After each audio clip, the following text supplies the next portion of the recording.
Bonsoir à tous et bienvenue dans l'émission Présence protestante, au micro Georges Quenon. Ce soir, nous allons aller à la découverte du service protestant de la jeunesse, SPJ. Et pour nous en parler, nous accueillons son coordinateur Yann Gabel, bonsoir. Bonsoir. Et aussi Jérémy Piccicelli, responsable des formations, bonsoir. Bonsoir. Alors d'abord, la première question. Dites-nous, Yann Gabel, ce qu'est le SPJ, le service protestant de la jeunesse, et pourquoi ce service? Le service protestant de la jeunesse est une plateforme de rencontre et de partage qui existe maintenant depuis une quarantaine d'années, au service des jeunes qui ont de 30 à 30 ans, donc les jeunes protestants, mais pas que, donc les jeunes issus des églises, mais ouverts à tous. Et notre service est divisé en 3 grands plans d'action, 3 grands secteurs d'activité. Le premier, c'est l'animation. Donc on fait des animations dans des groupes de jeunes, dans les églises, on organise des camps, des journées de formation. Et aussi en dehors des églises? Et en dehors des églises, effectivement aussi. On y reviendra tout à l'heure, probablement. On y reviendra après, oui. On organise des voyages, des retraites, des excursions, enfin plein de choses. Ça, c'est le premier plan. Au deuxième plan, le volontariat international, qui permet aux jeunes de partir entre 6 mois et 1 an pour travailler dans un projet social ou éducatif en Europe et au-delà. Et puis, le troisième volet qui nous intéresse ce soir, c'est celui de la formation. Effectivement, on va parler plus particulièrement de la formation avec Jérémy. Cette formation est un de vos secteurs d'activité importants. De quel type de formation s'agit-il? On a 3 volets dans les formations. Le premier volet, c'est la formation d'animateur de centres de vacances, qui est une formation reconnue par la Fédération Wallonie-Bruxelles et qui débouche sur un brevet officiel. Or, chez nous, elle est organisée en 1 an.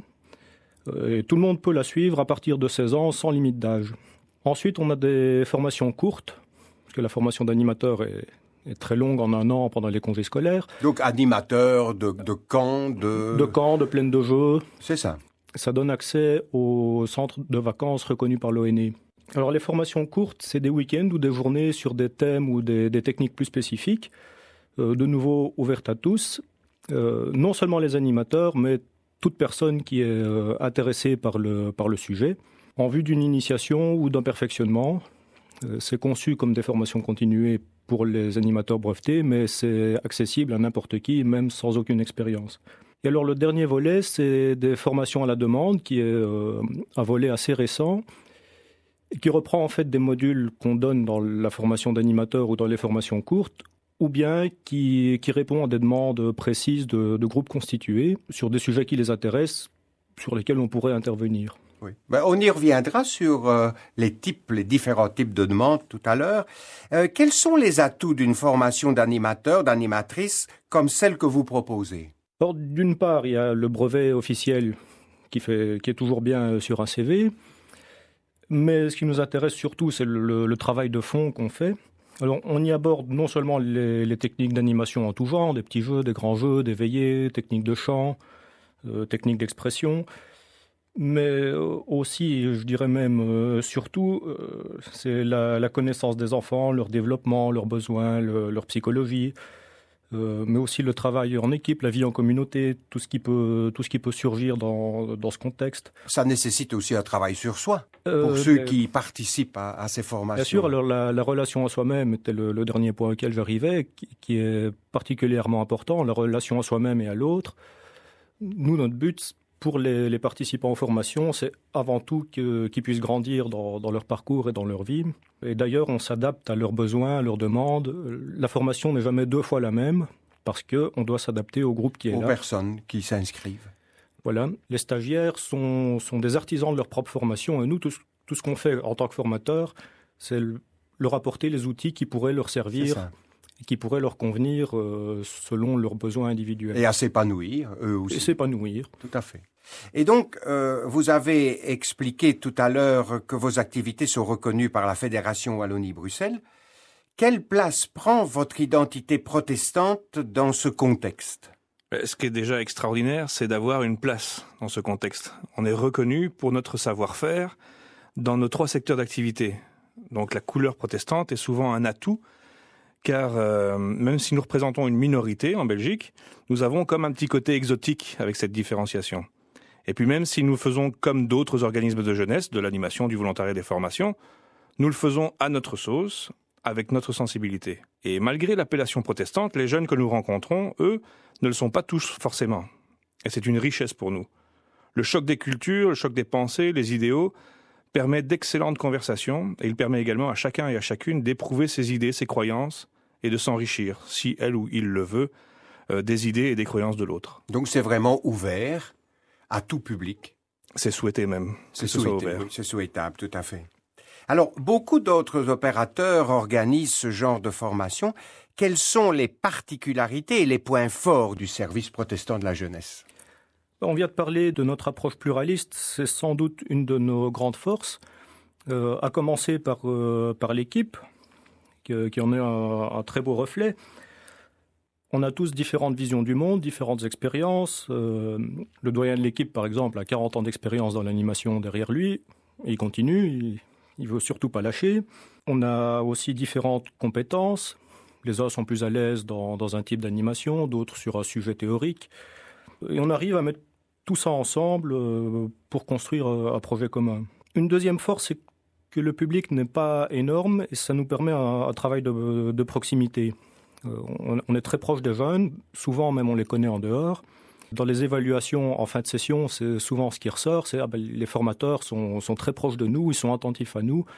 Ils ne sont pas à part, ils ne passent pas leur journée dans leur coin, ils sont avec nous et attentifs à ce qu'on leur demande. Et vous êtes combien à peu près dans ces formations, en moyenne? Ça tourne entre 10 et 20. C'est ça, donc ce qui permet une proximité entre les participants et les formateurs. Voilà. Et même en dehors, on a souvent des contacts extérieurs et ils n'hésitent pas à venir nous contacter pour d'autres problèmes en dehors de la formation, parce qu'il y a une relation de confiance et même d'amitié qui se construit.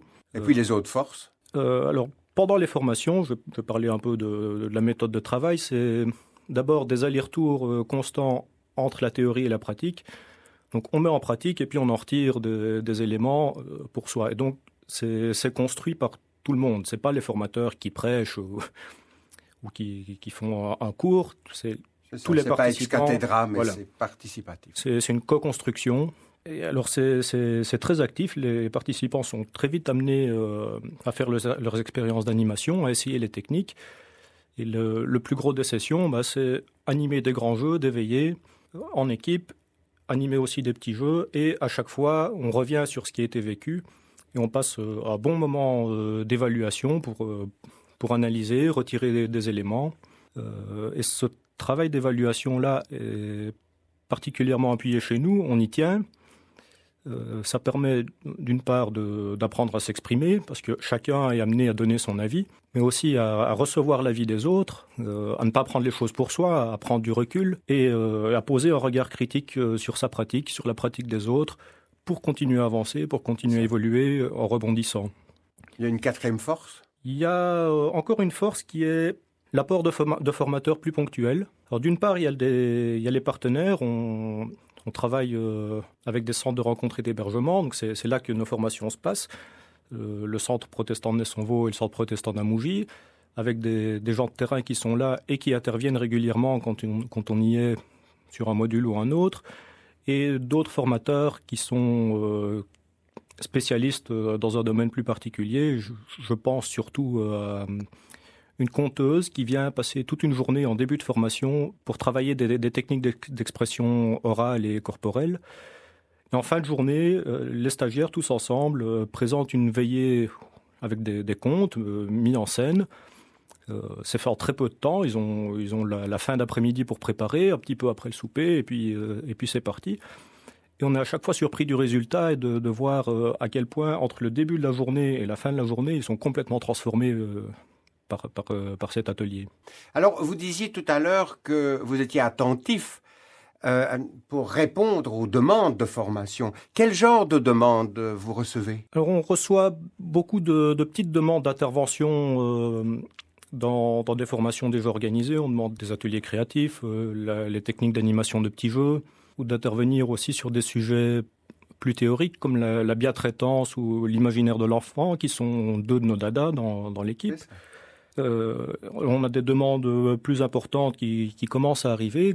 Comme je disais tout à l'heure, c'est un volet assez récent de nos formations.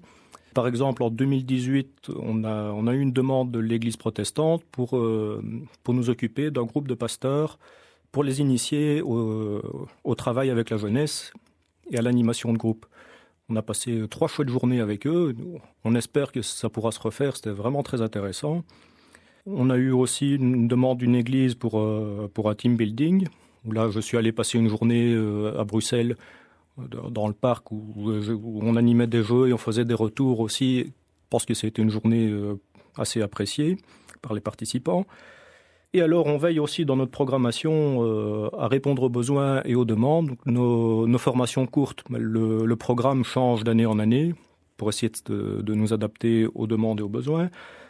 Et là, on est en train de plancher sur un gros projet de refonte complète de notre programme pour encore mieux intégrer tous les publics et toutes les demandes en rassemblant le plus possible. Ce n'est pas toujours évident de s'organiser, c'est des week-ends ou des semaines. Donc pour un public adulte, c'est pas évident, mais on essaie de rassembler tout ça.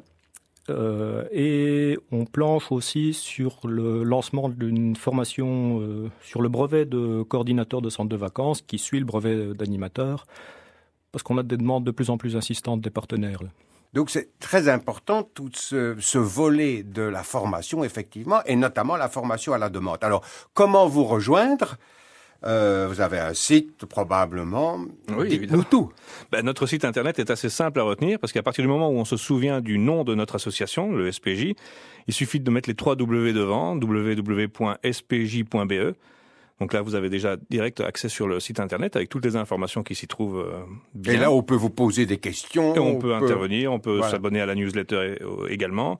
Et on est aussi présent sur Facebook. Nous avons un groupe Facebook dans lequel les jeunes peuvent partager leur actualité, leurs projets, leurs envies. Et puis on a une page Facebook qui, elle, est dédiée à ce que nous partageons nos propres actualités ou l'actualité du secteur de la jeunesse.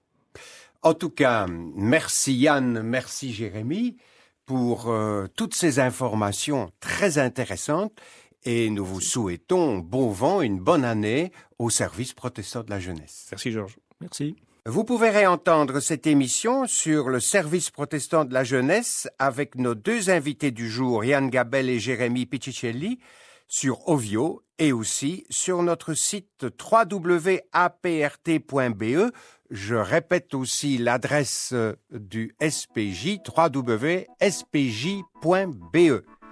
Je vous souhaite une bonne soirée sur la première et à samedi prochain.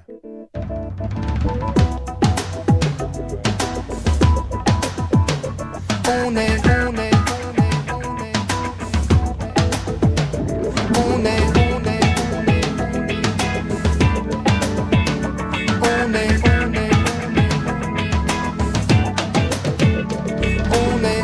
tous formidables. Que chacun aujourd'hui soit célèbre un quart d'heure et qu'on souligne en lui ce qu'il a de meilleur. Il est temps qu'on oublie de se sentir coupable. Laissons la modestie aux morales des fables. Puisqu'on est tous formidables. On est tous formidables.